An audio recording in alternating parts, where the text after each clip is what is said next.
All right, Tailgate talks on AI and construction. No hype, no experts, and no wrong answers. Tailgate talks, James Trappe, Canyon Rock Quarries out in Sonoma, California. I have the pleasure of knowing James and his brother Jonathan. James, what do you do here at Canyon Rock Quarries, and how many years have you been in the business? Yeah, so we have a couple of rock quarries here in Sonoma County. Been doing it pretty much my whole life growing up in the industry. Been really, going pretty strong for the last 20 years in the industry. My brother and I both went away to school and came back and have since kind of grown the business and expanded to new locations, not just new quarries, but distribution yards and stuff. So yeah, it's a fun industry to be in, fun county to work in. So we Absolutely, enjoy it. and one of the most beautiful places in the world out here in West Sonoma, I will add. And you guys have ready mix operations too, right? Yeah. Not just the ag. And you Yeah, take we have a in few different ready mix plants. We also do recycle. We do a little bit of everything good. in the industry. A little bit of portable crushing, drilling and blasting. So we keep ourselves busy. Absolutely, yeah. You can see all the big rigs and the big rocks all around. Well, that's the big rigs, that's the big rocks. That's what you and I grew up at, James. But we're here to talk today about AI and construction. Like I said, no hype, no experts, and no wrong answers. So, question 1 of 5. We're going to try and bang through 5 questions in the next 5 minutes. When you hear the words AI agent, what honestly comes to mind? For me, I would think like the automation side of things, especially automated software or autonomous software. Yeah. We use it. I've been using it in my bids and note taking, and it's really, I can see the benefit of it. It's really simplifying some things and helping me in an area that you quickly lose touch with if you don't keep your hands, if you don't stay involved in it.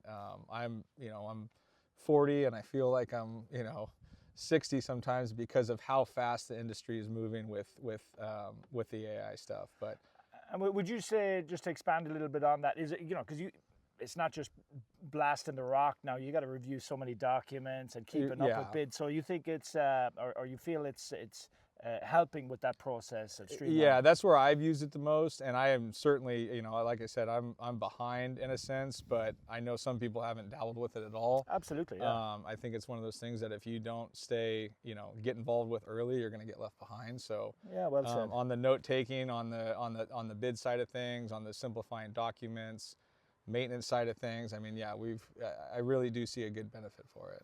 Good. So question 2, if AI could take one task off your plate, you have a lot on your plate. If AI could take one task off your plate tomorrow, what goes first? I mean, like what we were just talking about, the busy work, the paperwork side of things that I certainly don't enjoy doing. I know a lot of people don't enjoy doing. Yeah. I'd rather be out in the yard or with the guys, working on a project versus sitting in the office trying to, type up a report that I typed up the day before or the week before. So I'd say on that side of things, from, like I said, the maintenance side, I know there's a lot there. We have a lot of documents that we have to produce, daily, weekly, that it would be able to take over pretty easily. What are you trying to say? You're trying to say we have a lot of paperwork and red tape in California? Yeah, just a little bit. What part of this business would you never hand over to a machine? I would say, first, the human interaction with our customers, with our employees.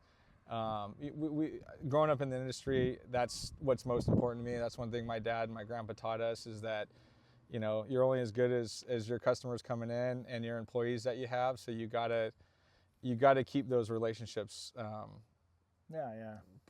personal. Like you have to appreciate your customers, and one way to do that is having those talks like this, or open communication with them, to where you would never want them going through an automated system if there's a real problem. You would want that to be a phone call, or something that you can get on right away, versus them having to go through multiple steps to kind of address it. So. Yeah, that keeps it's the warm side. It's what's so awesome about this industry, is the relationships. Yeah, and especially in Sonoma County too. I mean, it's a big enough community to where we do have big projects here, but at the same time, a lot of these contractors and stuff have been here for a long time, and the relationships still mean something here. Yeah, well said.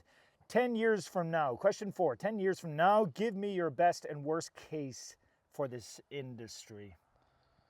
Well, I mean, if we're talking AI, I would say best case is that we are able to take this, a lot of this new technology and simplify our daily lives,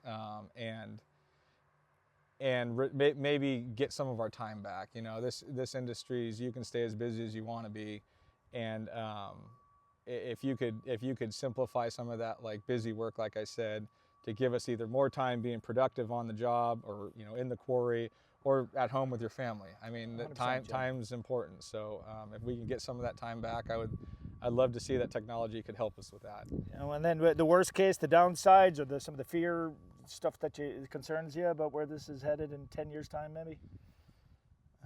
Yeah, I don't know. Just, you know, we see it. You know, I would say maybe a decrease in like the workforce. I know in California we've lost a lot of people that have gotten tired of either the politics or, you know, this or that, and so it's getting harder and harder to find guys that are interested in this type of work. Yeah. And then maybe with that, increased prices.